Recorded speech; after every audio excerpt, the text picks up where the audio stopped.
Trump brings me back every time. I'll go through weeks where I'm like, fuck him, I'm done with this bullshit. Yeah, and he's like, Iran and Israel don't know what the fuck they're doing. And I'm like, that's my dog. That's my dog. He's walking around your house just going. And then the next day he tweets like, we need to make sure Benjamin Netanyahu doesn't get persecuted. You're like, there he is. God damn it. He's up to his old tricks again. Fucking piece of shit got me again. Netanyahu's from Philly. What? Yeah, go birds.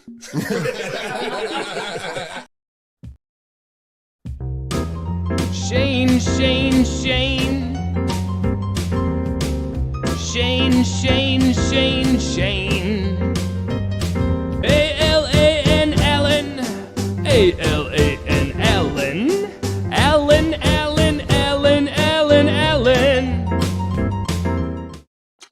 Hey, it's been a while. What's up? Sorry, I've been busy for a little while. I got a snack I'm gonna eat here real quick. Hold on a second. Ah, shit. All right, here we go. All right. That's good. Yeah. I might eat this whole bag actually. I don't know yet. Hold on. Yeah. Yeah, it doesn't taste like anything really. So I want to thank at of Athenery. That's where I got that video of Shane Gillis being like, "Go Birds!" Netanyahu's from Philly. So did you even know that? I literally saw that and I was like, wait, hold on a second.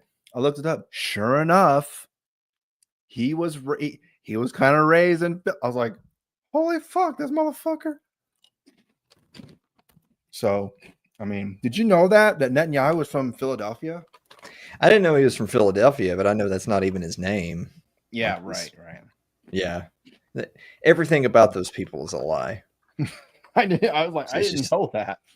I had no idea.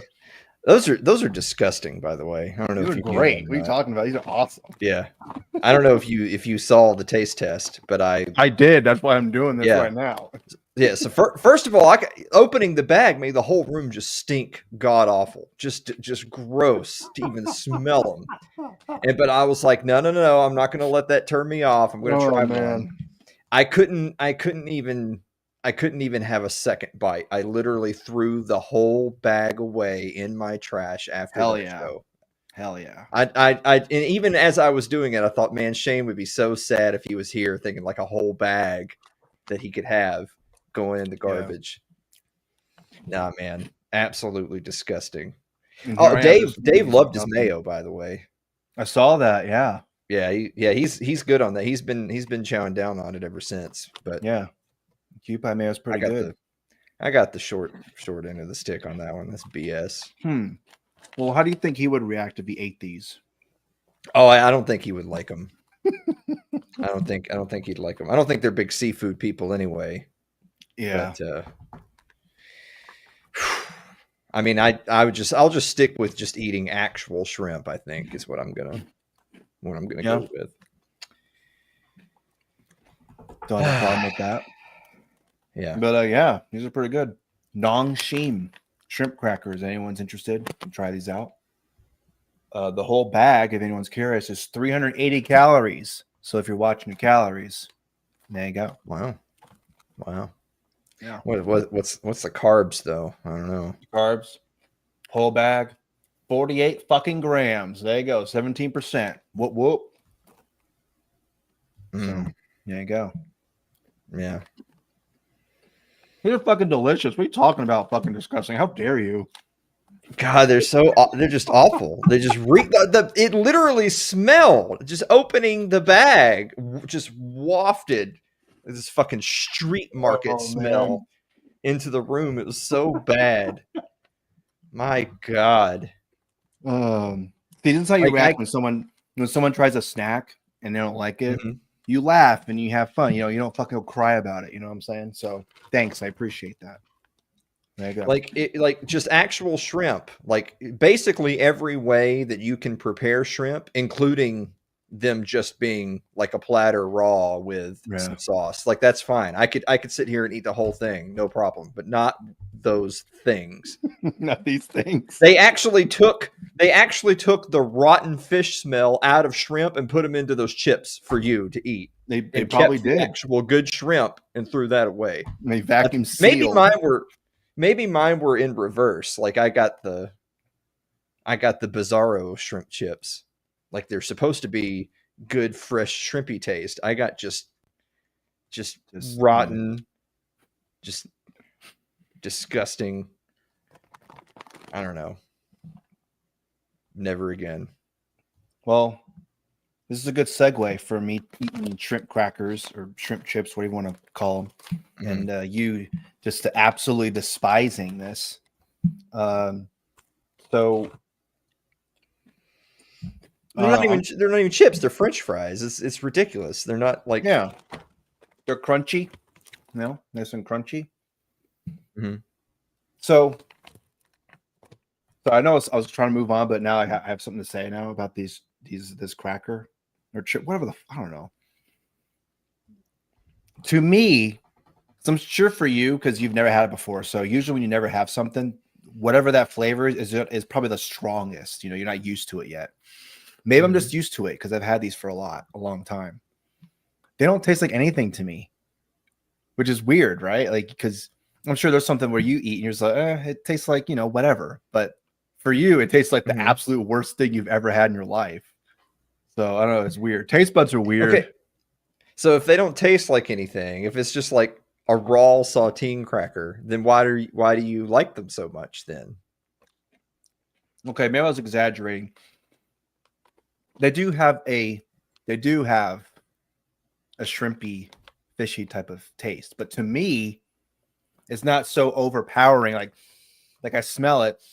It doesn't smell like like I'm smelling into a sea or something. It doesn't smell like moss or anything like that. Not Randy moss. That'd be weird. I literally had to roll the bag up as tight as I could because, like, just setting it down by my desk, I could still smell it in the room. I had to get rid of them during the commercial break. Oh man, I don't know what to say. So if you got any better recommendations than that, by all means. But I kind of wish I had it up. Like, oh, you know what? Let me just bring it up.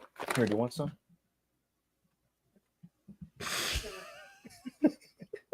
Us Hoppas are gonna have some shrimp crackers while we're doing this. So there is something I would recommend. I don't know if I don't know if you've talked about it before, but like soda, obviously, right? Do you know like the Calpico? Is that how you pronounce it? Calpico brand of soda or drink? Do you know what I'm talking about? No. Okay. Let me see if I can pull this up real quick without doxing myself here. Now I did. I don't remember what the brand was, but I had some type of strawberry soda from an Asian restaurant recently. And it wasn't great. It was like it tasted like strawberry Fanta, but with way too much carbonated water. You know what I mean? Like sometimes you go to a fountain and there's too much carbonation per syrup, and so it kind of has a really sour flavor. That's what that just tasted like out of the bottle, and I was like, ugh. Yeah. So, okay, have you had this before? No, I have not. So it's they say, I don't know 100% because to me it didn't really taste like milk, but it's supposed to be like carbonated milk, carbonated cream. To me, it doesn't taste like milk at all. It tasted like a healthier version of a Sprite. To me, that's what it tasted like. Yeah. I just know that if I were to go to my local market right now and say, I have a new product to market you guys, it's carbonated milk, they would ask me to leave. That's what would happen next. Well, So you know, I feel like you're not really selling me on this. you're a cold-blooded American. This is what from Japan, and the Koreans Yeah. have it too because they have the Korean brand. Yeah. But there you go. Maybe you're to blame for this. I don't know. You guys have been busy the last couple of weeks, so you've missed this. You know how we complain all the time that like your phone and your computer is listening to you, right? And then you get ads like on Facebook that are like targeted to you, even though you never buy those products or search those keywords or whatever. Yeah. So my Facebook ads, I shit you not, I could go find the pictures because I've been screenshotting them and sharing them to our community. It is just wall to wall Asian singles, you know, Japan Cupid, visit Japan, tours of the East, learn Japanese, all this other stuff. It's just wall to wall Asian advertisements of either marrying a woman from there or going there or learning there. Well, you've been watching anime So lately, so why would that be the case? You know? well, you've been watching anime, right? Okay, so since I watched an anime, now it's you have to get on the Japanese singles app and go to Japan and learn the language and then marry one of them and bring them home or not or stay. I don't know. And it's not just Japan, but there's like Asian Cupid and there was one to learn languages and all this other stuff, which by the way, why do I have to learn their language? They got to learn English. Yeah, it could be like a two-way thing. You know, you learn whatever and they learn English. Better English. Maybe they know English, but not enough to like, you know, they're not fluent. So you can help them. Okay. So I was looking that up too, because I was like, okay, because everybody knows that like the Japanese are having issues with replacement level birth rates. Their birth rates are so low, but actually South Korea's are even lower than Japan's. Mm-hmm. They're both really low. And then I was like, okay, well, which ones have more English speakers? And it's like, okay, well, Japan has more people in it than Korea. By a pretty by several million, I think. Yeah. But a higher percentage of Koreans can speak English fluently, but Japan has a like it's something like 15 or 20% can at least understand some English, but only like 5% can speak it fluently. In Korea, I think it was more like 10 to 12% can speak it fluently. And then, however, the next percentage can at least get by. But there's a lot more Japanese than there are Koreans. So a lower percentage of Japanese can speak it fluently, but that's a higher number of total people. But either way, I was actually surprised because I thought that, well, I mean, you know, us being Americans and all, and obviously being the dominant force for good in the world, that would mean that those people over there would just learn English in high school, you know, or whatever, like how we have Spanish and French, right? Which we have and then don't actually learn and no one can speak. Yeah. I was like, well, they have English in school, right? So they can learn English. And the answer is that they do, but they're just like us. None of them actually learn it, just like we don't actually learn Spanish. So you have a bunch of high schoolers that are practicing English, and then by the time you get to the mid-20s, they're like, I don't remember any of it. I was like, well, shit. Yeah. So what does that mean? So there's like a 1 in, you know, whatever. There's like a 1 in 8 chance that she'll be able to speak enough English to be like, you know, have a conversation. Yes. But they're not married and don't have any kids, which is even more important. So, well, there you go. Yeah, which is like all of them. So, yeah. But so finding one isn't impossible, but finding one that can speak conversational English is much more difficult. And I'm not going to learn Korean or Japanese or Chinese for that matter. Not even just like a basic understanding of how to say hi and thank you and what is this, that kind of thing. You wouldn't even try that. No. Okay. Not even. I took Japanese one year in college. Oh, there you go. So I can count to 10. Hey, all right. So that's how we just have to lay out a grid where the numbers 1 through 10 correspond with it's like texting in the old days where you use the numbers to make letters. Yeah.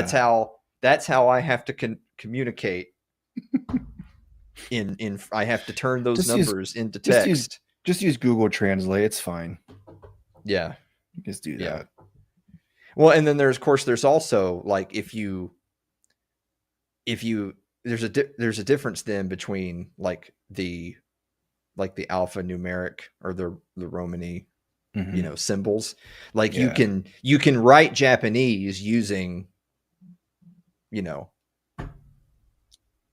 English letters and be able to pronounce it phonetically and whatever. But if it's written, and especially Korean's just, I don't know what that's not real. Y'all are just making that up. That's not real. It's just it's just a big troll that y'all are doing. Yeah, y'all just draw circles and lines, however, and that's supposed to be an alphabet. I don't understand any of that shit. And I barely recognize any Japanese symbols. But and I can't pronounce a lot of Korean. Like I don't know what the Korean phonetic rules are. Like Japanese phonetically is not that hard. But Korean I don't know. It's pretty similar, I think, to like Korean and Japanese are pretty similar. I mean, I don't know if Korean has the R sound. I know Japanese doesn't have the R sound, but I don't know if Korean does or not. I don't think they do. I'm sure the one person who listens to this who knows Korean is going to think I'm an idiot and I should know this because I'm half, but that doesn't mean anything. But because I'm blood related, the Korean, I don't actually speak it out. But I learned this, and this is kind of somewhat related to what we're talking about. But the show Solo Leveling, right? Like you watched it before, right? I've watched Solo Leveling. Yeah. Yes, I have. Did you know that there's gonna be a live action series of that? Did you know that? I did, and I saw who they were casting as Jinu Sung, and he looks like a twink. And I don't know why they have to make every male main character a twink over there, but apparently they do. That doesn't really line up with the show, because in the show he starts off as kind of like a soft little twink, but then he levels up. That's hence the name. And then he's a Chad. That guy can't be a Chad. That guy's gay. So what are they gonna cast a not gay guy that looks a little bit like the gay guy, and that's how they're gonna do it? Or what's the I don't know. I don't care for it. It's gonna be an absolute disaster, just like they always are. Like they always are, dude. Yeah, like the famous example, Death Note, right? Yeah, Death Note live action. There was a live action Death Note? Yeah, there was. You know what? I'll just say it. A bunch of my friends were wanting me. I had never seen Death Note before. And a bunch of my friends were like, "How are we talking? We're trading back and forth all these suggestions of you should check out this show, you should check out this show." And they were like, "Oh, you've never seen Death Note? Well, you got to watch Death Note." I got a little over halfway through and I quit watching it because I lost interest, and B, it's another situation where we're supposed to believe that the main character is super smart, but he's actually retarded. Like this guy can just sit in his room eating potato chips and kill people, and he gets caught. Yeah, I know. Yeah. Like you just stay there. You don't have to go outside. That's actually, hold on. This is really bad, but hold on. This is totally worth it. For content reasons, this is totally worth it. This is going to take me a second to set up, but you're going to love that I did this on your show. Oh, yeah. All right. Just give me a second. Yeah. This is going to be great.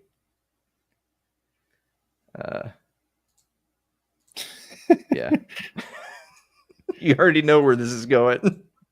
All right, are you ready? yeah. I I'm think ready. you should be able to hear this. Okay. You should be able to hear the sound. As long as the proportion of victims matches the proportion of the population, it makes sense, right? Right, exactly. In that case, I guess Kira isn't gay. But he is racist. What? Well, if you look at the race of Kira's victims, it certainly doesn't match the population at all. Otherwise, how do you explain that? Easy. That's because they commit more.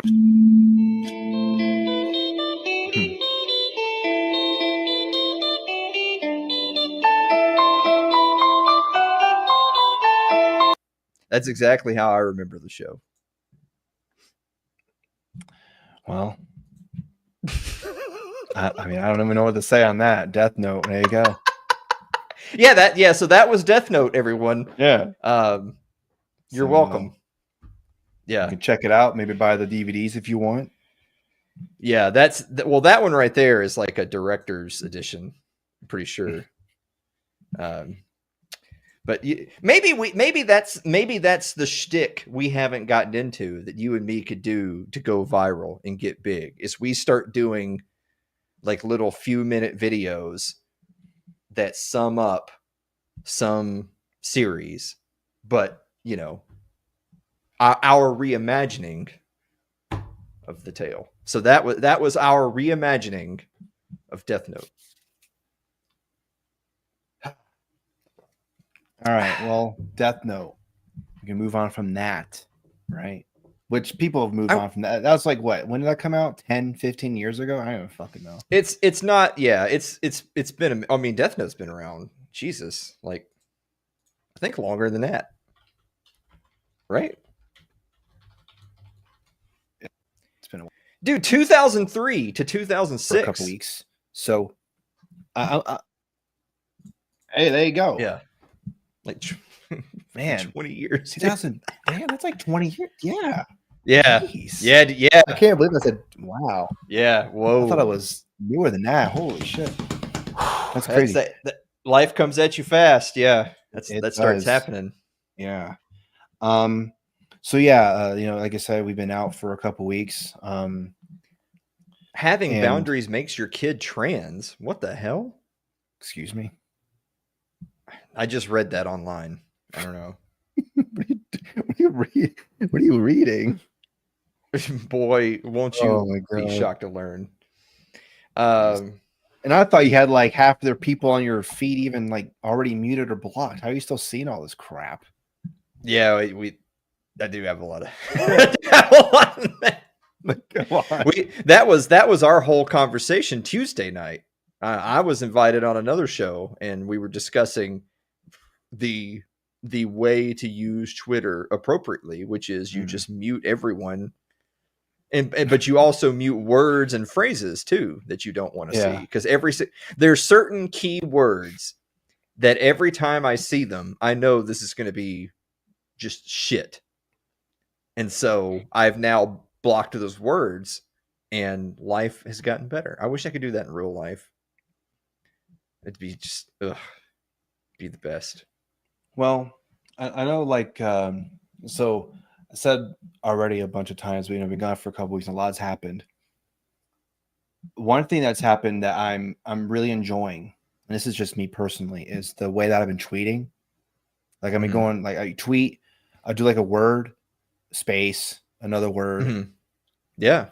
Because I know it's annoying. And I know that people will most likely see it because I don't have, I'm not a big account, so whatever. But one of the people that I'm pretty sure, because he was part of the Binder Brigade. Remember that whole thing, the Epstein file, Phase 1 Binder Brigade? Also 2-time Papa Supremacy podcast guest Mike Cernovich. He's been going after, and I don't know if you've seen this, but he's been going after Rand Paul and Thomas Massey quite a bit lately. Yeah. Because he's one of the pedophile protectors. Of course he would. Yeah. So one of the things that I thought was funny was okay, so I'm trying to look at this whole thing. So he's talking about, hey, you need to unseal the documents, and because people are really mad with Kash Patel and Pam Bondi and Dan Bongino. Yeah. And Cernovich is saying you need he replied to somebody saying, you need to unseal the search warrants. Only DOJ can do this, and it can be done this afternoon. There's a lot of low-hanging fruit, blah, blah, blah, blah. Someone replies to him, okay, retard, why don't you just follow orders and slander Rand Paul and Thomas Massey more? Follow orders. And he says, I literally did more on the Epstein matter using my own money in all caps, than Massey or Paul. They are losers. Someone replies to him, why haven't Paul or Massey written a bill codifying Doge cuts yet? Cernovich says, too busy doing podcasts. Which I don't know about you, but when has Rand Paul done a podcast? I mean, he's probably done some news shows, but podcasts, I don't know about that. And Thomas Massey, he was on Theo Vaughn's show, which I mean, it is a podcast. I get that, but I don't know. So how does he know that they're too busy doing podcasts? Is he just saying that just to say it? Because sorry, go ahead. Everything these people say is only meant for the lowest common denominator, because the answers are all out there. So it's only for the uninformed masses that they can you're lie right. Thomas Massey is too busy doing podcasts. You're right. You are correct. Well, no, it's because they already had the ability to codify the Doge cuts, and then that was voted down. That's it. Oh. What do you want to do? But even with that, isn't it funny how the same people who would say something just so brain dead, like, well, Thomas Massey should do X, Y, and Z, but then when he does produce bills, like say his Prime Act, which is to get big ag out of the meat processing, get government deregulation on that, or to end the Department of Education. Remember all the way back in the campaign where Trump was saying they were going to end the federal Department of Education. Right. Yeah. Well, Thomas Massey did him a solid. He said, look, we don't even have to play politics by trying to sign an executive order to do it. We'll actually pass the bill. Here's a 1-page bill. End it. It hasn't even been sent through a committee. It hasn't been scheduled for a vote. Funny that. So the same people who will say, well, what has Thomas Massey ever done? He's useless. But he does things, including some things that your own party's leader campaigned on, and then his own party elite throw in the dumpster. So who's at fault? It can't be Thomas Massey. But of course, Mike Cernovich knows all this. He counts on the retards not knowing things and just taking his lying word for it. Remember, Mike Cernovich was one of the people at the big binder rollout on the White House lawn. He is compromised. Block and mute all of these people forever. He is one of them. Yeah.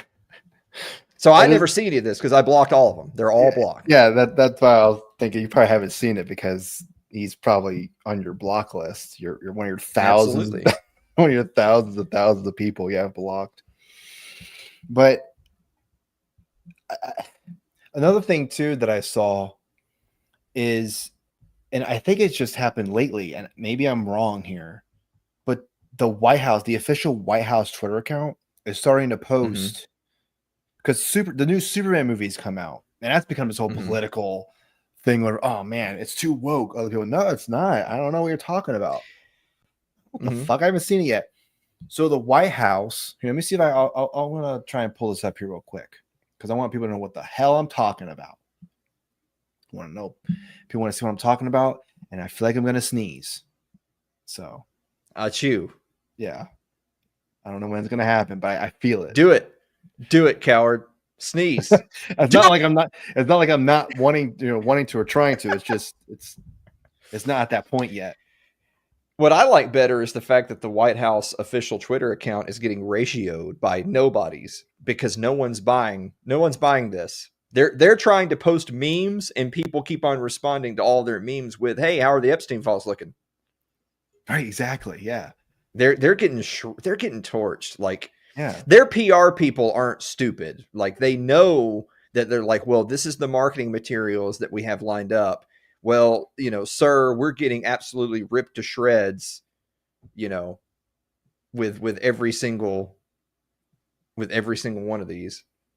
So yeah, the White House, the official White House Twitter account says, with the picture of Superman, but it's Trump's face photoshopped in there, the symbol of hope, truth, justice, the American way, Superman Trump. Like, that's supposed to, I don't know. I feel like once that happens, I feel like that's it. It's over. Once the what, because they did another one too where they posted what was like a Chud Jack or Chad Jack, whatever the fuck that's called. And I even said, I'm like, oh, so wait, when like a really, really big, massive account, like a politician or just a government in general, when they start doing that type of thing, when they start posting those memes, does that basically mean it's jumped the shark? Like, it's officially over? Like, that's it? It's like it's growing. Like, that's it. It's peak now. So it's dead now. We can't, it's like, can't do that anymore. So I think it's funny that, yeah, like you said, they tweet this, and then, the first tweet is, from Luke Rudkowski, Superman wouldn't protect pedos. Royce Lopez, why are we talking about Lex Luthor? There was a flood in Texas, Jose Gallis, I don't think Superman would cover for a child trafficking ring. Like, yeah, they're getting shit on this whole time. Yes, it's nonstop.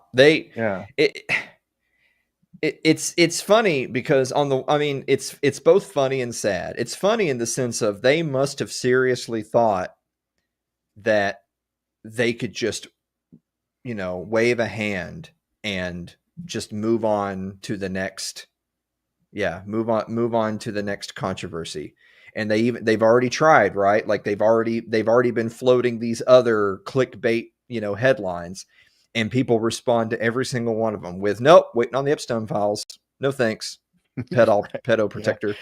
Yeah. And then, but then it's also sad at the same time, because it depends on how you interpret events. Do you interpret events as they're actually panicking because they didn't know how important this was to people? Or do you interpret events as they think this is funny because what's actually happening is they're saying to the American public, we hate you and we will protect pedophiles, and there's nothing you can do about it. Now what? Didn't some official GOP account say, hey, the Epstein files have been released, and you click on the link, it was a fucking Rickroll? You remember that? I don't remember that, but they consider all of you a joke. You don't matter. So now what? It just always comes back around to that same question. It's like, okay, now what? So they know. There was some comment recently where Trump was saying, so first of all, they just said that, like, the Epstein files basically he did kill himself. There was no blackmail operation, and there was no master list of clients. Case closed. But then they immediately, so then they're saying it. So first they said, we have all the files, we're going through them. And then it turned into, actually, that was a lie. There's no such thing. None of that stuff exists.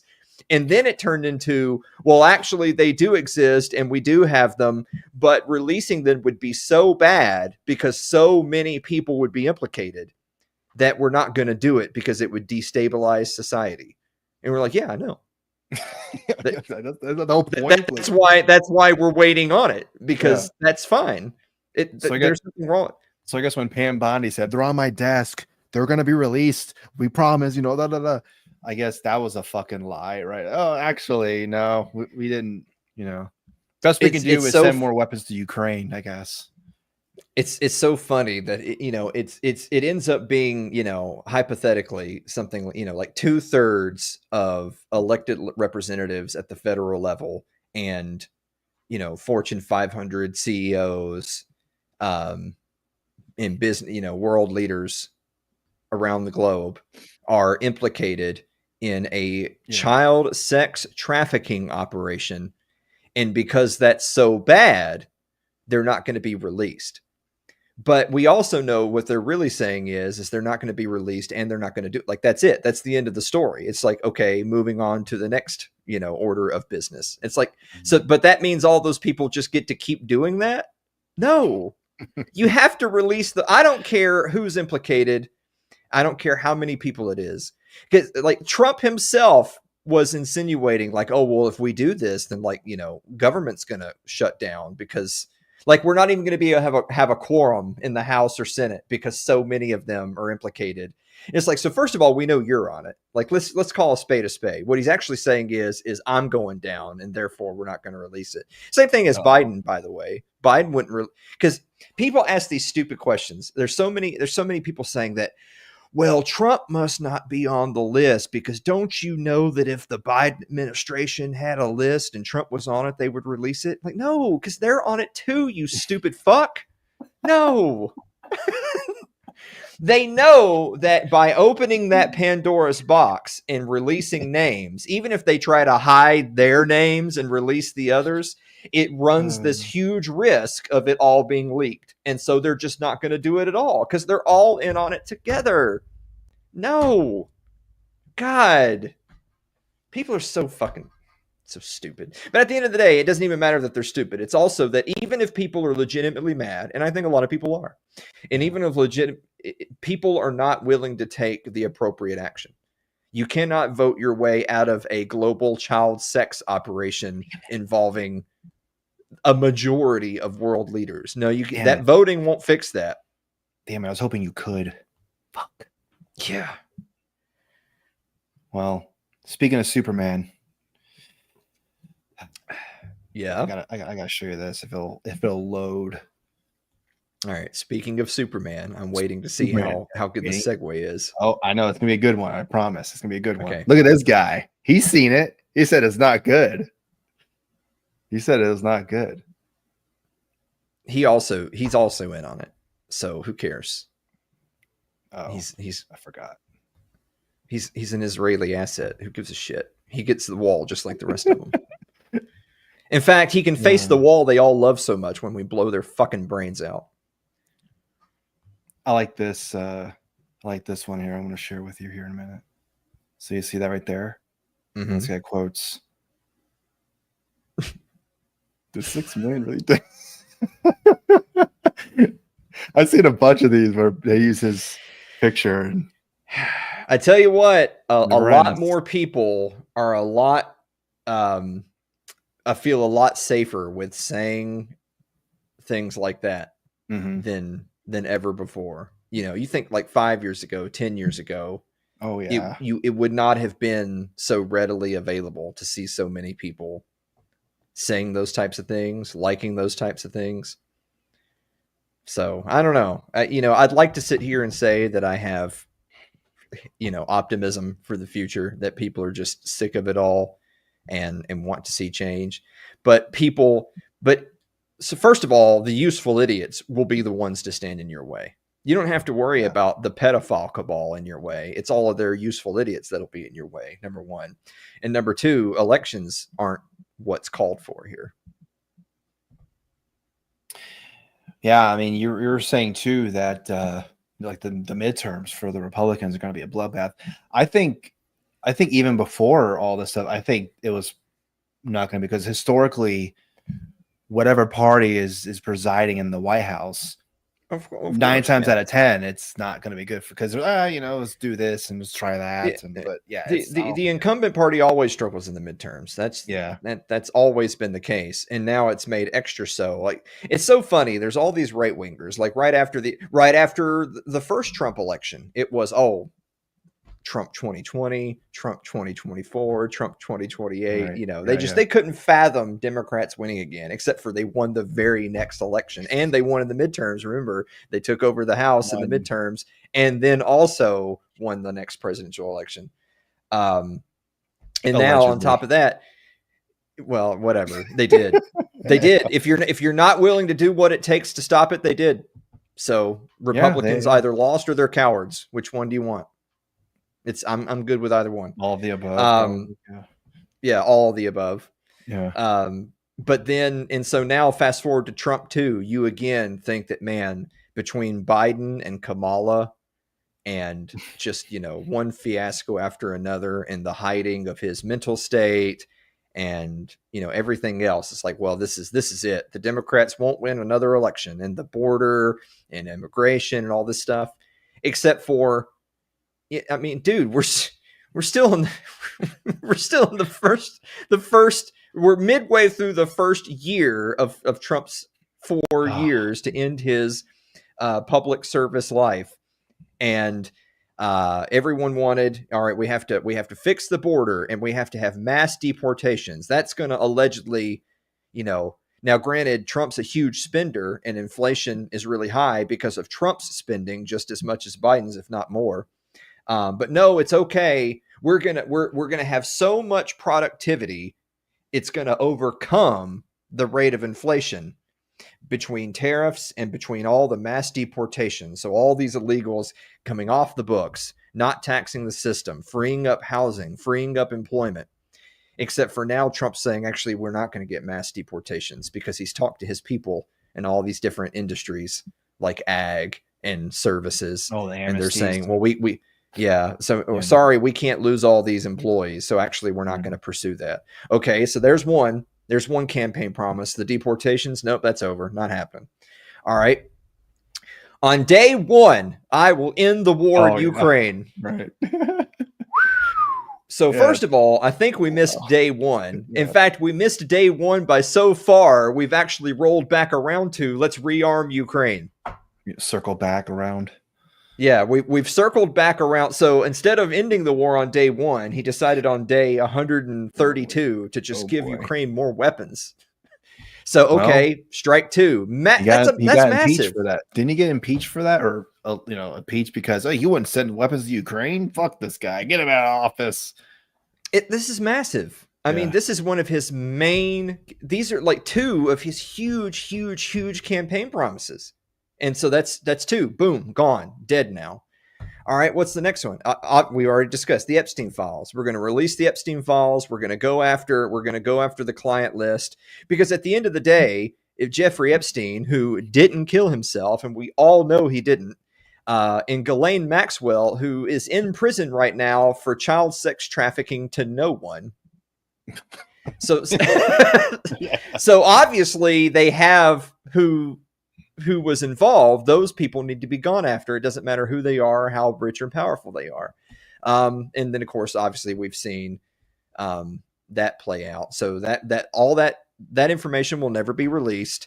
And Trump now actually openly mocks people who bring it up. Yeah. All right. So that's three. Boom. 3 huge, massive campaign promises down the drain. All right. Let's move on to number 4. He appointed Robert F. Kennedy Jr., Mr. Raspy Voice himself, and it's Maha. We're gonna make America healthy again. Except for, oh no, they're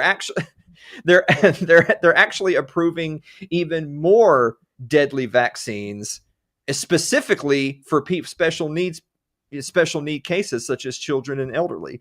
So the people most at risk for these vaccines that have been proven to cause heart damage and death are now being approved at the federal level under RFK's watch.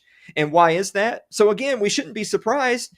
Trump himself trumpeted the jabs, that Operation Warp Speed. This was his administration. I fully expect that RFK Jr. will be shown the door pretty soon. But it doesn't matter either way, because we've already seen they're approving the deadly jabs, and the bureaucracy has been completely untouched. Untouched. So that's 4. That's 4 massive campaign promises, which also equates to 4 huge chunks of his coalition. The people that won him the presidency have now been thrown under the bus. Elon Musk, Doge is going to go in there, and they're going to find remember, it was Elon himself that said, we're going to find like $2 trillion in waste in the federal budget. We're going to get it cut. Except for, we also knew, well, wait a minute, that sounds off. I know there's a ton of waste, but Doge can't cut anything. Doge can only write a paper that says this stuff needs to be cut and hand it to the president, who then goes to Congress and says, hey, take all this out of the budget. So then they come up with a budget That's another huge omnibus spending bill that's going to add trillions more dollars to the deficit. And they don't even include the Doge cuts, which, by the way, only came out to a few $billions, which is an absolute drop in the bucket compared to the original promise. And then they didn't even do that. And now they've had a falling out and Elon's thrown under the bus. So that's now 5 huge campaign promises and 5 huge chunks of your constituency that got you elected. And just for the cherry on top, bomb Iran. And again, we knew that he was going to be bad on Israel. We knew that they were going to give Israel whatever they wanted and that he was going to bend over and take it in the ass for Benjamin Netanyahu. Compromise for things, yeah. But by his own constant bragging, well, I never started any new wars. Well, I guess you didn't start any new ones, but you're bombing the shit out of Yemen and Somalia and Syria. But now you bombed Iran, which is not even something that your predecessors had done. So I think that's it. I mean, I think that you have now failed in absolutely every area of policy and decision making. I mean, so that is going to equate an absolute total bloodbath in 26 and 28. So speaking of the bomb Iran and foreign policy specifically, more tweet reading from this guy right here because I love reading tweets. Mm-hmm. Charlie Kirk, right? I'm sure you have him muted or blocked, right? Absolutely. So he said, block all those people. Right. This was 3 days ago, as of now. 3 days ago, Secretary Rubio gives a monster list of recent Trump admin foreign policy wins. Okay, here we go. Ready? Prevented a war between I think he meant India and Pakistan. Okay. Mm-hmm. NATO at 5%. Is that the budget or how much money they get? What does that mean? Yeah. Okay. Yeah. Peace deal between DRC and Rwanda. Did you even know that was happening? I didn't know that was happening. Did you know that? No, because I just don't care. It's not on our business. Ended, which indicates that it was started. The 12-day war. Yeah. Which is what they're calling it, the Iran-Israel 12-day war. I stopped the war or whatever, but it was 12 days, whatever. And this one was to me this one was great because this is considered a win. Mm-hmm. Soon, a peace deal between Azerbaijan and Armenia. Soon. Hasn't happened yet, but it will happen soon. Whenever 2 years from now, when is that going to be? Soon. What does that mean? So are you talking about next week? Like, what is that? Yeah. And then your favorite guy, Will Chamberlain, said, best foreign policy president of my lifetime. That's funny, right? It's funny. It makes me laugh reading that. And okay, so here, because I'm gonna brag, of course I'm gonna brag because nobody cares because I tweet to nobody. But I quoted Will Chamberlain because I'm like, wow, okay. I said, whoa, that's impressive. Best for 12-day war. Does that mean he started and ended a war? I can't believe he did all that himself. Best for soon a peace deal between Azerbaijan and Armenia. Where is Azerbaijan and Armenia? I don't know. Where's my map? Where are those countries at? In the fucking Africa? Where are they? No, that's the Middle East. But I don't fucking know where these places are. And there's apparently wars happening over there. I don't know. And and my tax dollars are going over there. Whatever. So, yeah. Oh, this is another funny one. You didn't mention this during his some of his failures. Newswire said that Trump thinking of taking over governance of Washington, D.C. Thinking of taking over governance of what? Up, you're the president. What are you talking about? You're already taking it. Anyway. Dude. But hey, listen, you don't have to take your shoes off anymore for the TSA. You know what? So all that stuff we said, Let's go. That's my dog. Let's go, Trump. Hell yeah. I don't have to fucking take my shoes off. I could save like 30 seconds going through the security line. Let's go. Let's go. I'll take bombing Iran if I don't have to take my shoes off. Hell yeah. I like that.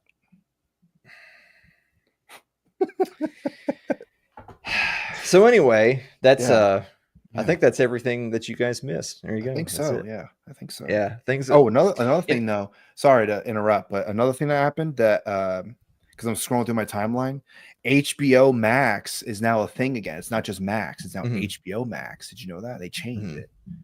Yeah, that's probably Trump's fault too, right? Trump probably brought it back. I'm guessing, right? He probably did that. If you think about it, if all this stuff went down the tubes while you were on hiatus, then it's actually your fault. I didn't even think about that. Because if you had been here, then yeah, you wouldn't have got away with all that. I was thinking about that. I was like, man, it's our fault. The 12-day war was actually happening while we were on hiatus. Fuck. Yeah. You missed the whole war. Man. Yeah. I know. Wow. Living under a rock over here. A rock or a rock? Oh, good one. So, okay. And so you did mention Elon Musk, and he's talking about, forming the America Party. And I was thinking about that because I'm thinking, I know the whole 40 chess thing is kind of done and over with. That's kind of a dead meme or whatever. But obviously, a lot of the right wingers saying you're going to take a lot of the Republican votes if they go and vote for the America Party. And of course, one of your first thoughts is, well, maybe you should just nominate better candidates or whatever if you still believe in voting. Sure, right? But also, maybe Donald Trump did this on purpose. Oh, it's 4D chess. Okay. Yeah, it's 4D chess. Because, instead of one party, now you have two. I think Donald Trump and Elon Musk are into something. He did it on purpose because he's a liberal. And so he's Right. destroying any chance that the right wing has of winning. That's what the 4D chess actually is. Yeah. Now, actually, because Elon Musk is also incredibly naive. We talked about this earlier in the week too. That look, Elon Musk is a genius. No one can deny that. He has a super high IQ. He's an engineer, very successful businessman. No one can deny he's not a smart person. But a book that I love to quote from all the time, so it's one of my favorite books, is Brian Kaplan's book, The Case Against Education. Where he documents with incredible amounts of sources how even when controlling for the best and brightest of society, the overwhelming majority of people really only have what you could consider to be expert knowledge in a field in only one field, and only their chosen field of expertise, and maybe some advanced knowledge in a few other related fields, and that's it. And that doesn't mean they're stupid. That's normal. So even if you only were taking, for instance, like chemistry majors and engineers in college, you'd be surprised how many of them can't pass a basic civics or social studies test. And it's because that's not their area of expertise. Now, obviously, would they do better in chemistry and engineering than someone studying fucking civics? Obviously they would, by an enormous margin, because they're very bright students. Right. But outside of their area of expertise, they're found lacking, because that's just how the human brain works. And so the point being is that Elon Musk, for all of his intelligence, is unbelievably politically naive. Which, first of all, by the way, Elon Musk is a leftist. So anything he does is going to be to promote liberalism, because he himself is a leftist. But him wanting to start the America Party just means now, instead of having 2 left-wing parties, we'll have 3 left-wing parties, because the Republican Party is a left-wing party. It's not a right-wing party. And the Democrats are a left-wing party, further left. And now you're going to have by his own admission, Elon Musk has said that the constituency of the America Party is the centrists. Centrists are leftist. People in the center are left. So again, you're going to have a far left progressive party, and then a center left party, and then another center left party, neocons, which are leftist party. So good news, everyone. We're going to go from 2 parties to 3, all 3 of them being leftist. Well, Elon didn't help his case when he went all batshit over the H-1B visa thing. That's kind of the start. Because it's a left-wing party with left-wing values. Yes, he's absolutely. a businessman. He wants as many people. I know that some people don't like it. I get it. But when you're a businessman, you want business with everybody. You want to make as much money as possible. I don't know if some people understand that, but when you're in a business, the whole goal is to make a profit, right? You can't limit your customer groups or whatever from 100% of the whole world to I think only 20% of the people are going to be, and I know there's some people who probably be like, you know what, that's fine. Like if you want to just have the business in your own group, that's fine. But Elon Musk, that's not his mindset. He's all about the world, global economy, right? So yeah, makes sense. I didn't really 100% agree with him either. I just thought it was funny that he was just going all batshit, and then Vivek also said his thing too. And of course, oh well, you're not even really American, you're an Indian, man. He's probably going to be the governor of Ohio, so get ready for that. Yeah, so I don't know. The governor of Ohio is going to be a foreign brown. Yeah, isn't that lovely? Yeah, isn't that great? Isn't that funny? What happened to y'all? And of course, he's not getting installed. It's not a dictatorship. You stupid leftists who think you're conservatives are actively choosing the foreign brown who wants to replace you to be the leader of your state. Ohio should just simply be eliminated from the union. That's the only answer. Well, that makes sense. God. You're a Southern supremacist. That makes sense. Yeah, exactly. I want to eliminate us from the union. Right. There you go. That's So that totally lines up. You're being politically consistent. Christ. Yeah. Yeah. So anything Elon does is dead on arrival because the constituency that he thinks he has, the people that are unhappy with the way that this administration has turned their backs on the base that got it elected, he is telling them, look, I hear your frustration, so we're going to give you an alternative. And they're telling him, okay, great, but we want to make sure we do the mass deportations and no replacements. And he has said multiple times explicitly, I'm quoting him, fuck you, that's the hill I'm dying on. It's like, okay, dead on arrival. So Elon and his ideas, because he is a leftist, is dead on arrival. So you have 3 leftist political parties. He said, fuck you. Wow. Yes. Yes, to the people, to his alleged constituency. Damn. Yeah, he Elon only Musk wants liberals in his party. Only liberals. That's crazy. Oops, all liberals. Yeah. Yeah. Wow. Well, see, the thing too about America Party, which I'm sure you saw, was apparently, and I don't know how 100% or written in stone this is. I think that's the phrase, written in stone. But apparently, he and Thomas Massey, like he's going to fund his campaign because Donald Trump is going to do his damnedest to make sure he gets Thomas Massey primaried, right?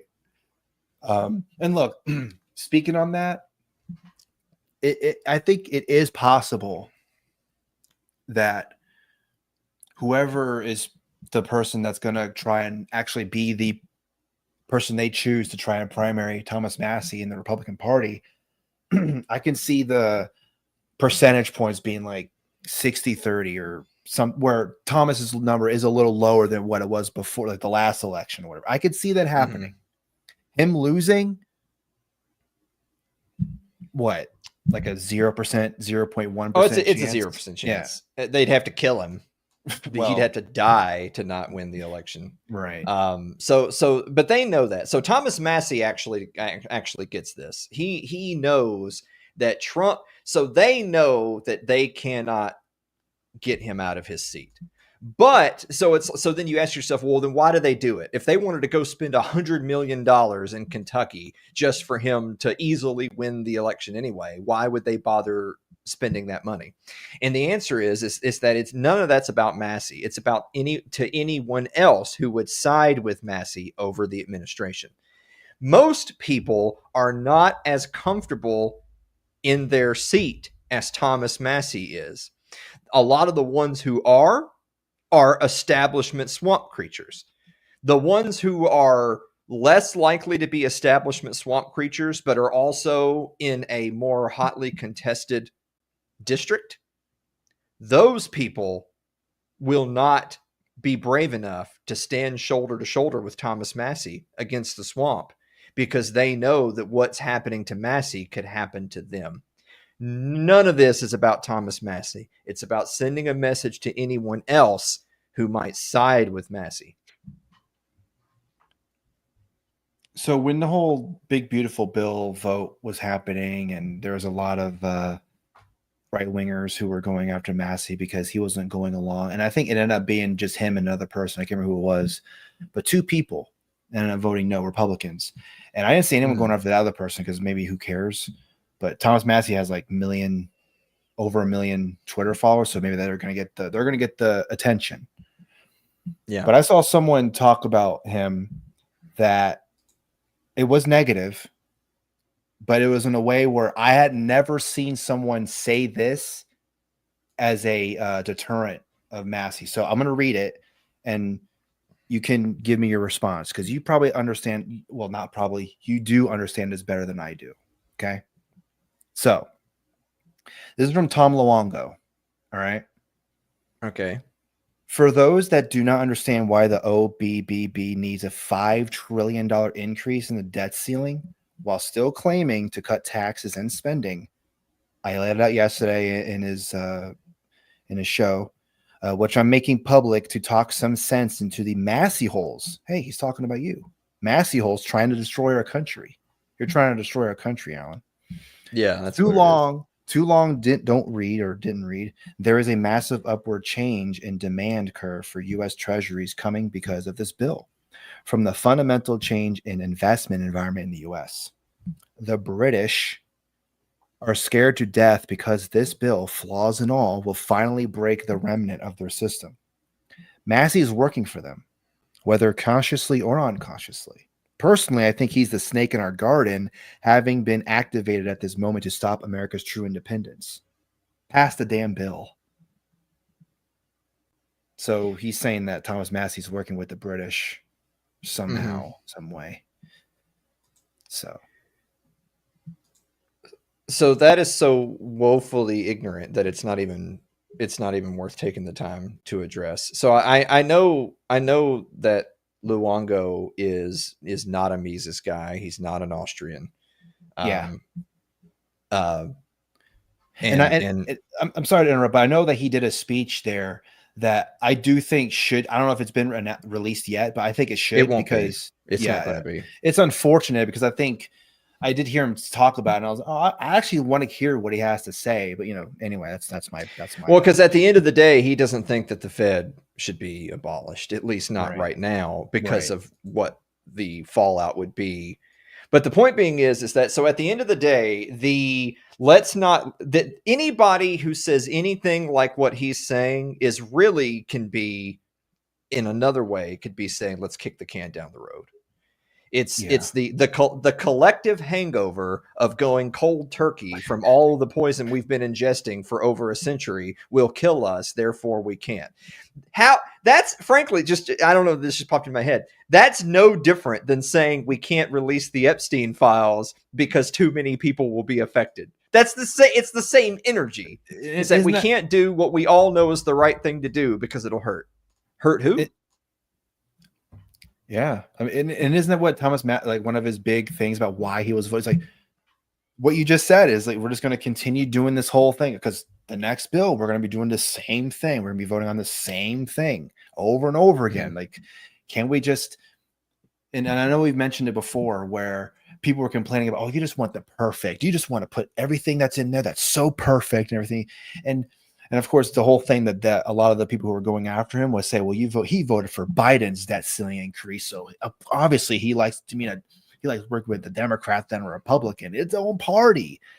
And he's like, well, the reason he gave you the reasons that he did that. And people still are just like, well, he voted for Biden's debt ceiling increase that there you go. That not even just completely glossing over or ignoring the fact that, well, the reason why I did that is because this happened and this was in there. And then there were promises that were told me. I was like, okay, yeah, cool.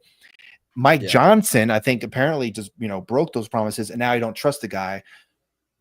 I mean, would you trust him if he said, yeah, I'll do this. Yeah. And then a year later, he completely fucks you over. Then why would you trust him again? I don't trust anything that guy says. Well, like everybody remembers Woods's law, which is no matter who you vote for, you get John McCain. There's also Horton's law, which is um, whatever a politician campaigns on, they'll get rid of the good things, but they'll keep the bad ones. Yeah, right. That's Yeah. that. I'm pretty sure I remember correctly that's he calls that Horton's law. Yeah. And so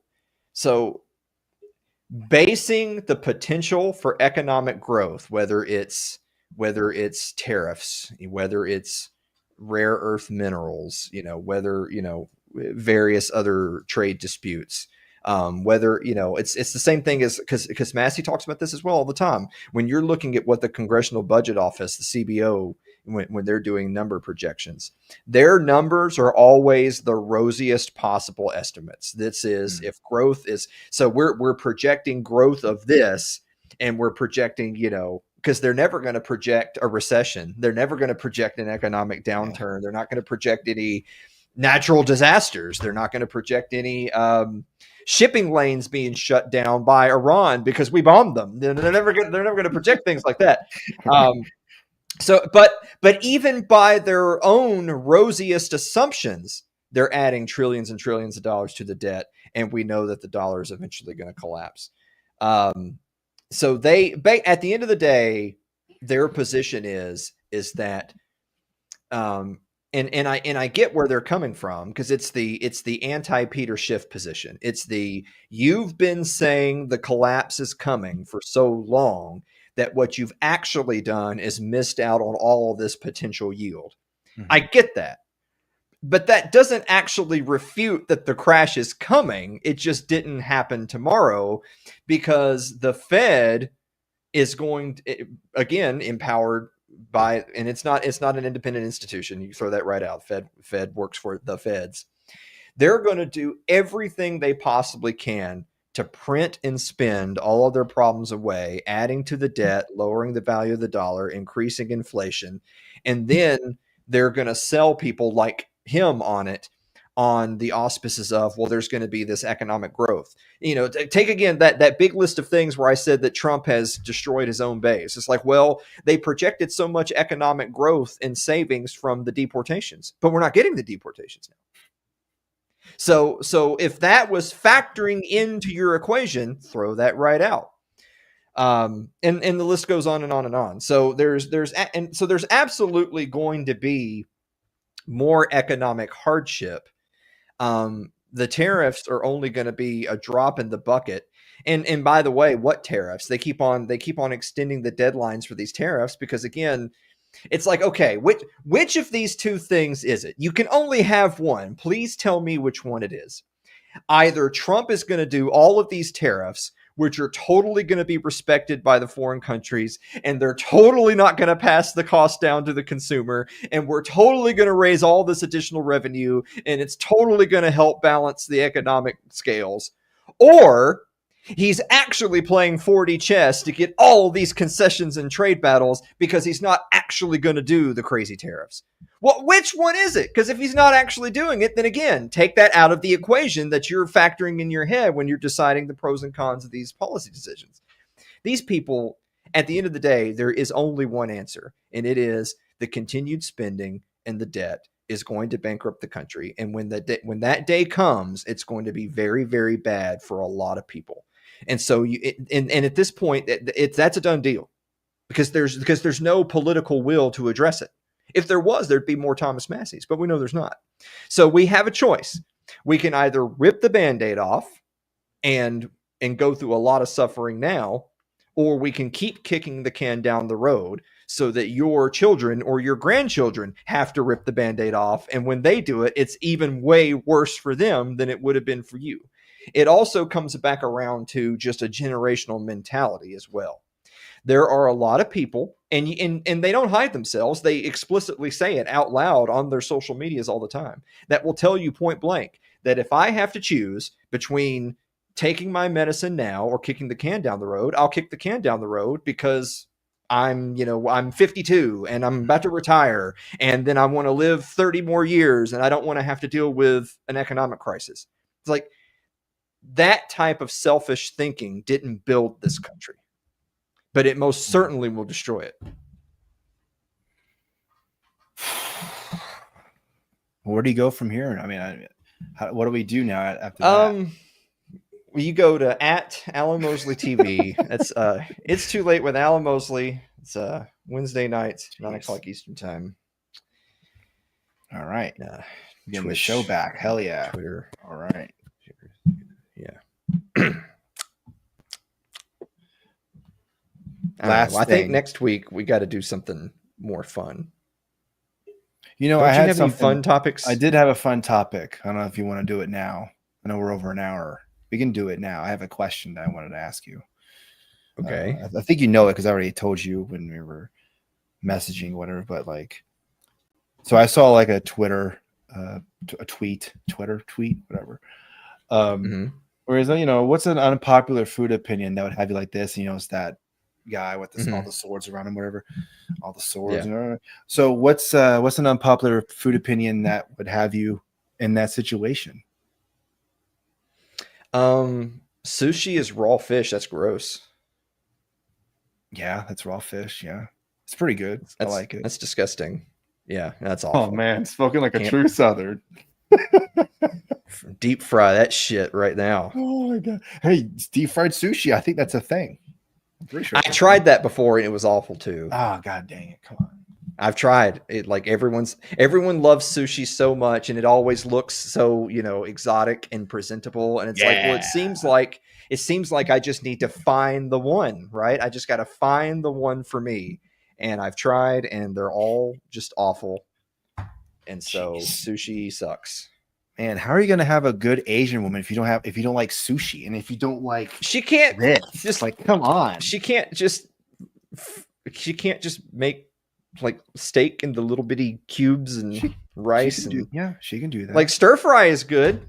Yeah, she can do that. Yeah. Why not? What's that a hot pot or whatever? Yeah, hot pot. Yeah, with the nice boiling ramen. Food. Ramen. There you go. Yeah, ramen. Okay. Yeah. See, it's not like it's not all lost here. I mean, you know.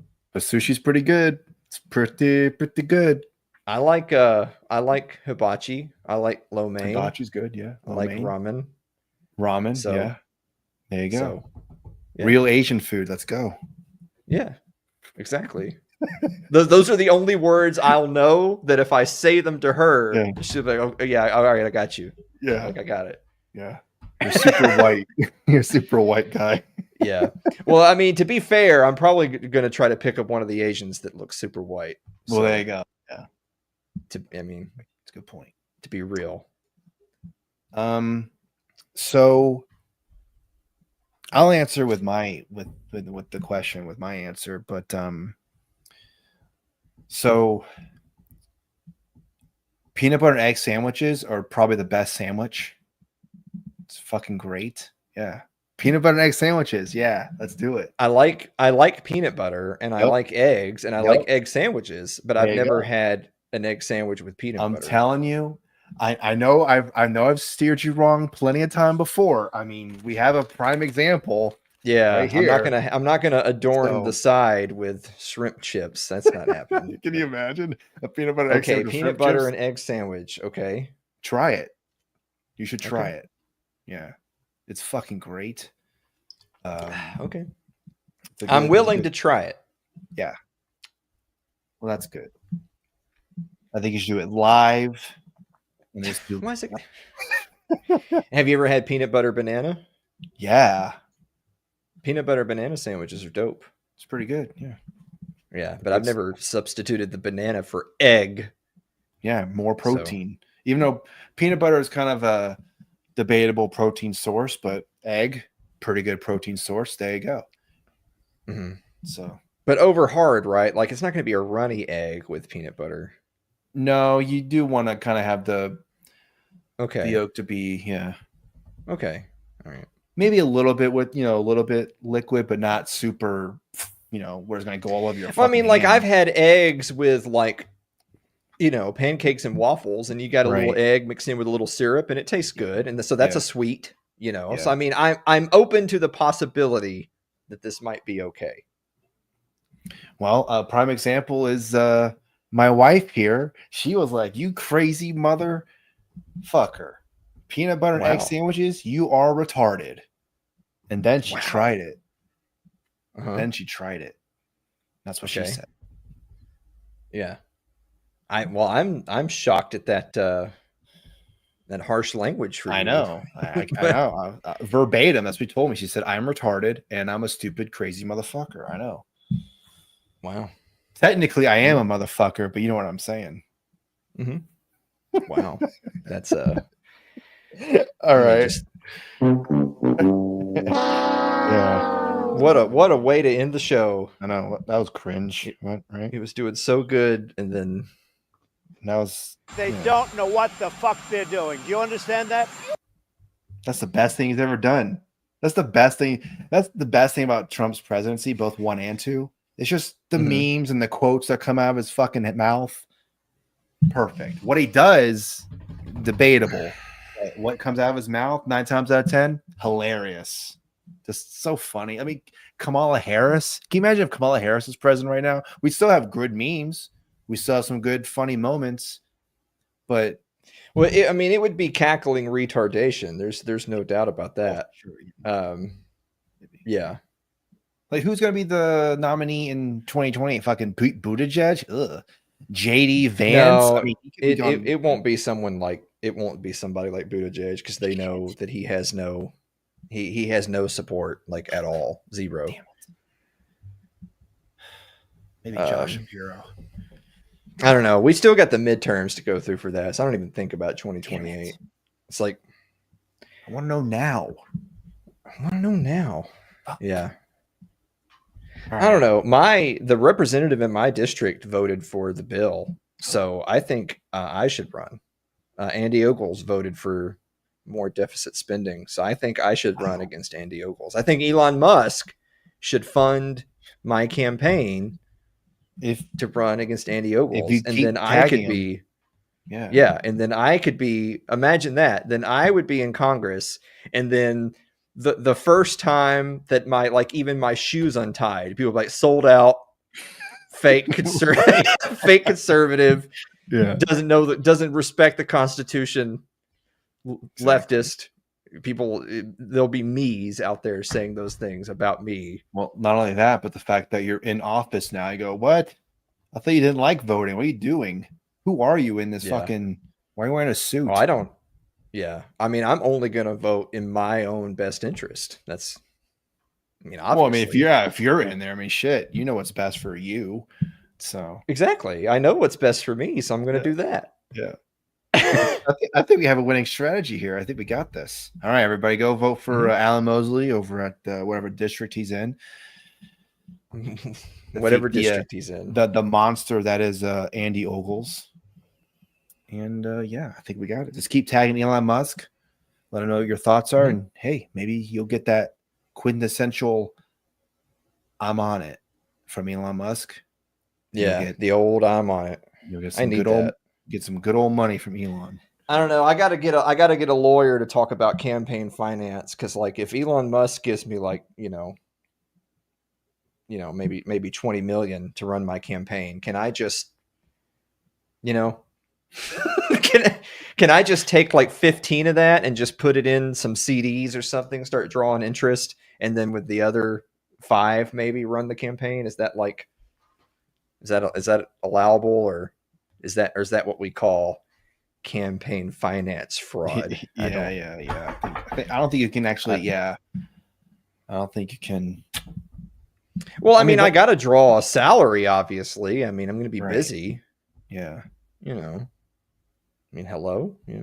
But it is towards your campaign, right? Like you're trying to win. So, I don't know. To be continued on this conversation. Alan, thanks for doing the show again. It's always a pleasure. And it's been a long while, but we're back until I decide I want to stop doing this, which could be the next episode for all I know. I don't know. So yeah, goodbye everybody. And one more thing, I want to add this. Breaking. This is breaking news. Pam Bondi confirms that she has a trade agreement between the San Francisco 49ers and Pittsburgh Steelers for wide receiver Brandon Ayuk, currently waiting on her desk now for review. That's crazy. Holy shit. Brandon Ayuk is going to be traded to the Pittsburgh Steelers. Not the Pittsburgh Steelers. Oh my God. Fuck that team. All right. See you, everybody. I've already gotten in trouble for saying that once. Bye.